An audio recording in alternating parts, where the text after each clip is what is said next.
اچھا مار صاحب، ہمارے معاشرے میں جب کوئی ہمارا رشتہ دار مر جاتا ہے یا ہمارا دوست اس دنیا سے انتقال کر جاتا ہے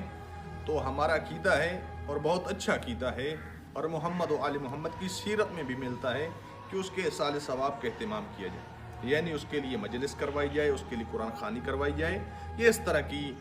دینی محفلیں کروائی جائیں جس سے اس کو ثواب ملتا ہے۔ اب ہمارے معاشرے میں بہت سے دوست ایسے ہیں کہ اگر ان کا کوئی دوست اس دنیا سے انتقال کر جاتا ہے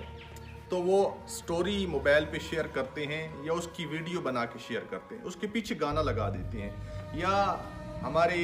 معاشرے میں جب کوئی اس دنیا سے انتقال کر جاتا ہے تو اس کی زندگی کی ویڈیو جو ہے، مثال کے طور پر وہ کسی شادی میں ناچا ہے یا اس نے کنجروں کے اوپر پیسے ڈالے ہیں تو وہ ویڈیو اس کی مل جاتی ہیں اور دوست ان ویڈیو کو شیئر کرتے ہیں۔ تو یہاں پہ یاد رہے کہ آپ نے اگر اس کی نیکی شیئر کرنی ہے تو اس کو نیکی کا ثواب ملے گا، آپ نے اس کی بدی شیئر کرنی ہے، گناہ اس کا شیئر کرنا ہے تو اس کو اس کے گناہ ملے گا۔ لہٰذا جب بھی اپنے کسی دوست جو اس دنیا سے انتقال کر گیا ہے اس کی تصویر شیئر کرنی ہے تو اس پہ منقبت لگا دیں، قصیدہ لگا دیں، یا اس پہ کوئی نہ کوئی مصائب کا جملہ لگا دیں تاکہ اسے ثواب ملتا رہے، نہ کہ اس پہ گانا لگائیں یا اس طرح کی بیہودہ حرکات اس پہ لگائیں، بلکہ جب بھی اس کی تصویر پہ آپ کچھ لگانا چاہتے ہیں تو آپ اس کی تصویر پہ ہمیشہ دین کا ٹچ دیں،